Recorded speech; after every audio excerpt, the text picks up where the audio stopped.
Welcome to Future Voices by Katherine Lu. I'm incredibly excited to be joined by Ida Tin, the co-founder of Clue, which is one of the world's leading health apps. And Ida is also the person who coined the term FemTech. She helps define and name the entire global industry focused on tech for women's health. So, hi Ida, thanks for joining us today. It's an honor to have you on Future Voices. Hi, thanks for having me. Can you walk us through your journey into tech and what kind of sparked your interest?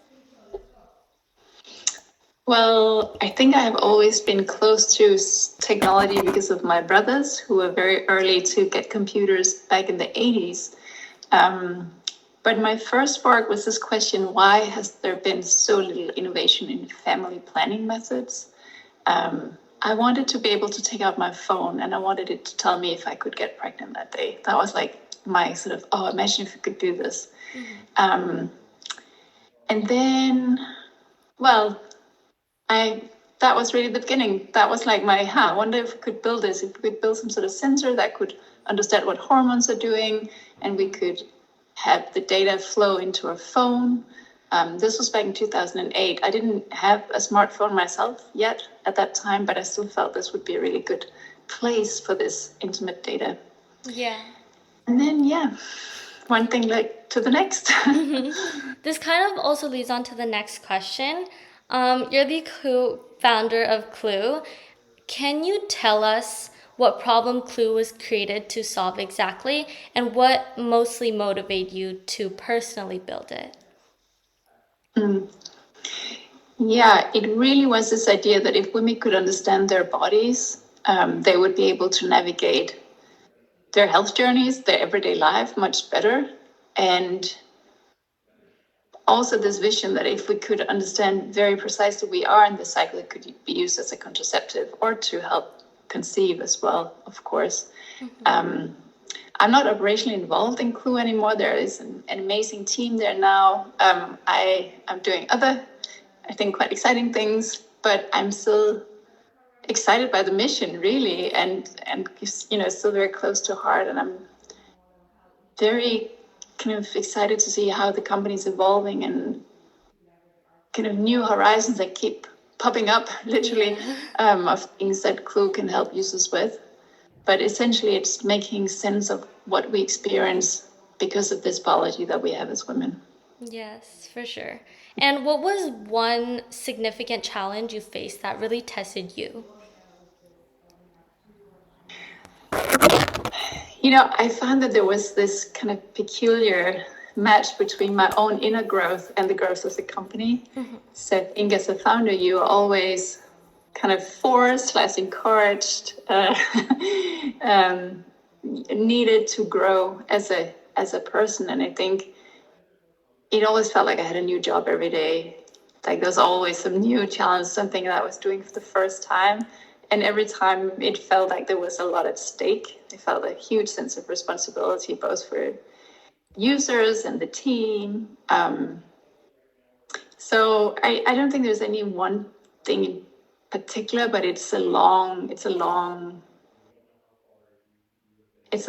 outpour of life energy. Mm-hmm. And I think keeping the balance where you also get nourished yourself is a big challenge. And once I step back and I could kind of feel my body without being in this sort of super fast mode, I could sense how much my body was used to being in sort of tense gear. And it's actually very challenging to calm down and to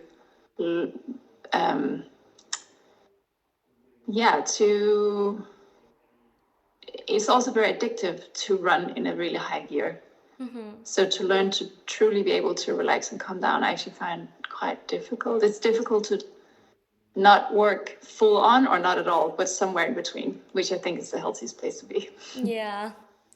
I remember at Elevate, which is like one of my biggest impressions of you, it was truly incredible how you started talking about the post-it note that was on your wall.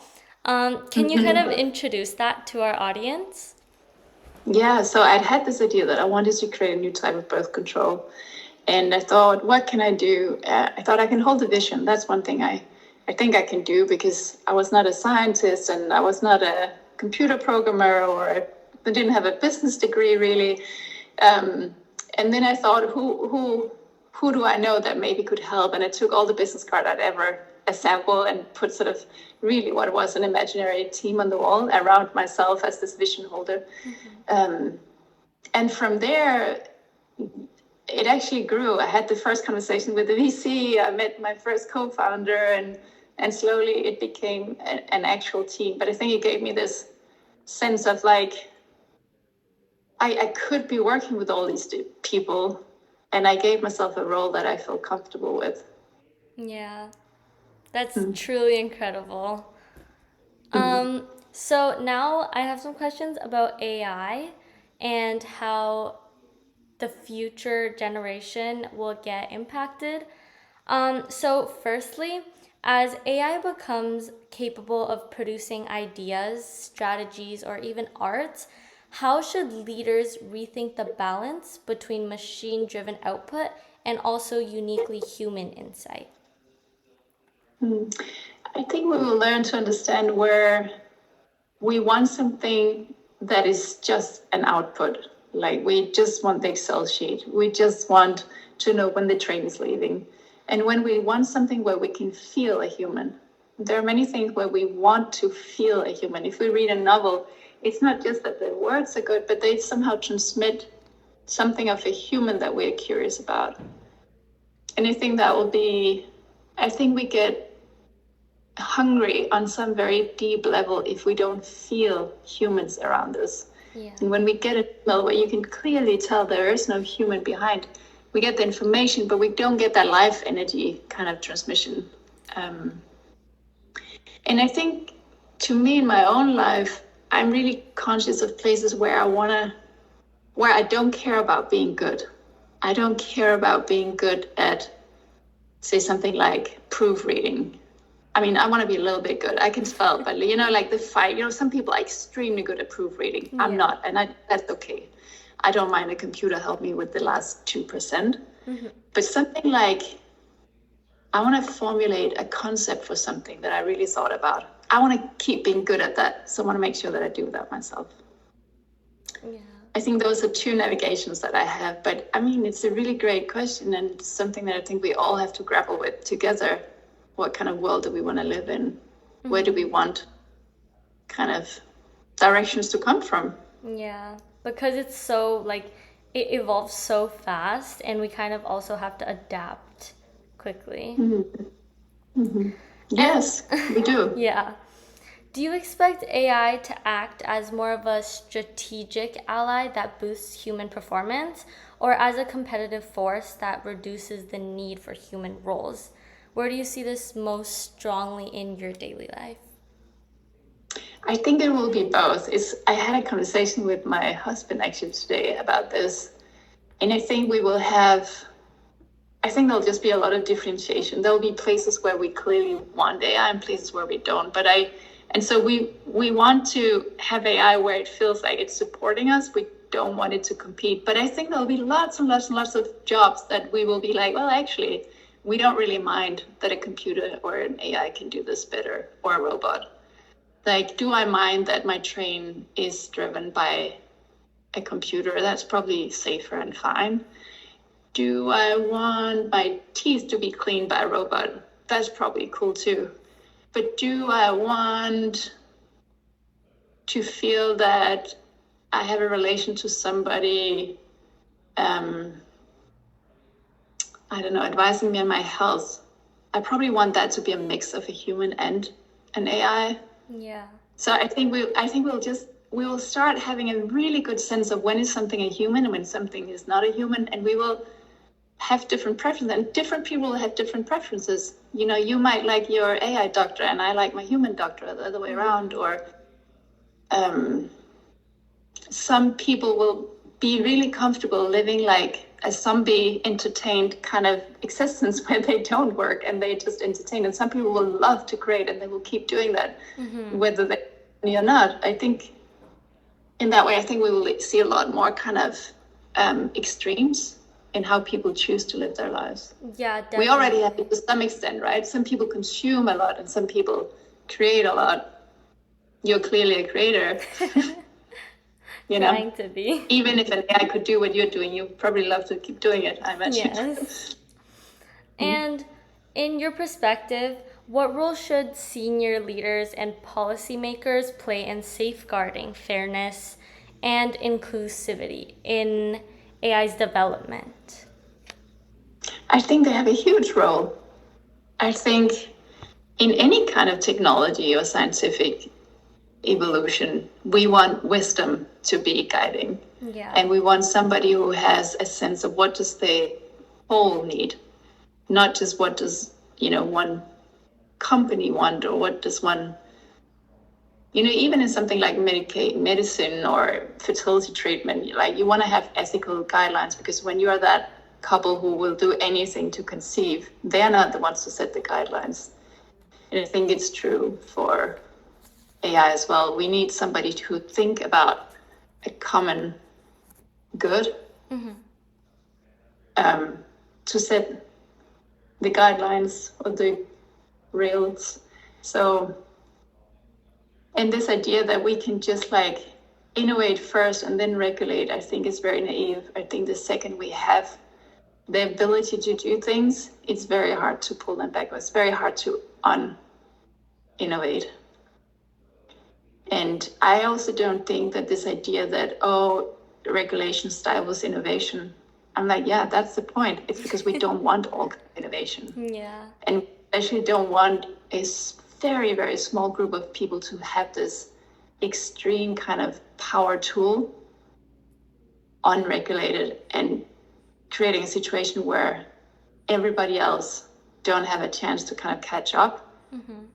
I think that's a very unpleasant thought. I don't like a world where a few very powerful people that have gone through no democratic process whatsoever have that kind of power. I find that dangerous. Yeah. And I'm actually really curious, in any of the projects you have developed or are currently developing, have you integrated any AI tools or implementations in any sort of way? Well, I should say first, I'm not an AI data scientist, or, that's not my field of expertise. But actually, many years ago, we developed a tool not to diagnose, but something close to it, if people had PCOS. And that used various mathematical models that I think you would call AI now, even though we didn't call it back then. But yeah, for sure. I mean, Clue helps people collect a lot of data. And of course, we want to make the most sense of that data for users as we can. And so when there is a new tool that we can use to make more sense of things, yes, it will, of course, be used. That, again, AI it's just a tool. The question is, how do we use that tool?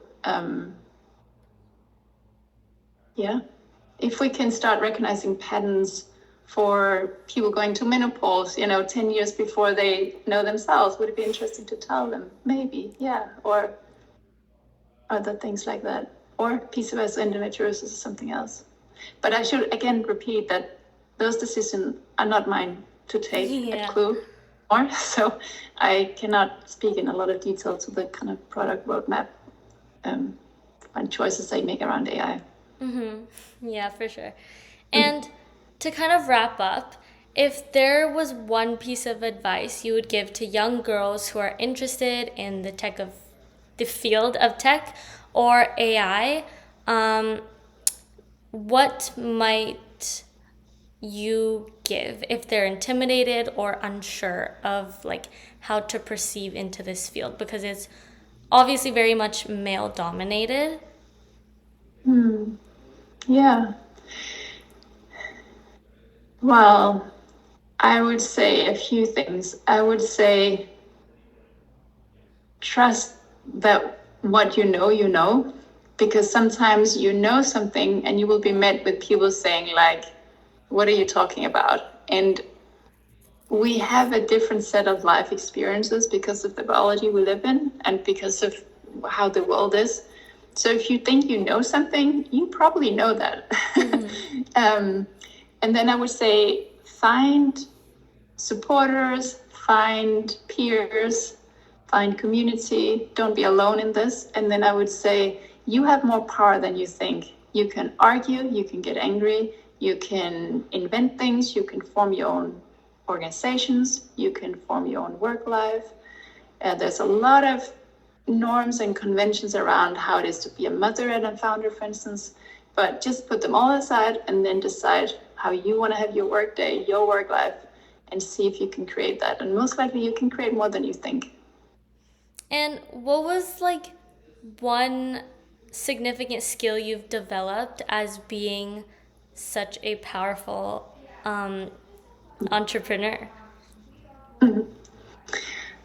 I think there's something about the ability to feel your own body that is very powerful, because there is a lot of intelligence coming from our bodies to our brains. How do we perceive people? What do we trust? What don't we trust? What feels good? What stresses us? When are we about to burn out? What makes you happy? What makes you afraid? How do you deal with being afraid? And all of these things keep you healthy, because being a founder is really hard. Even if you manage to create it as much as you want, it'll still be very hard, because there will be many unknowns. It's a chaotic field. Unexpected things happen. There's a lot of uncertainty. You're dealing with a lot of other people's fears. So to stay healthy, feeling your body, and also taking it seriously what it's telling you, I think that's an important skill to train, because it's something you can train, whether it's through dancing or meditation or body therapy or whatever whatever feels right to you. I think you can do it in many ways, but getting back into the body, I think that's important. Yeah. And did that help with your resilience along your journey? Yeah, I think so. Was Yeah, there kind of like before, was there a specific moment where this really shaped you?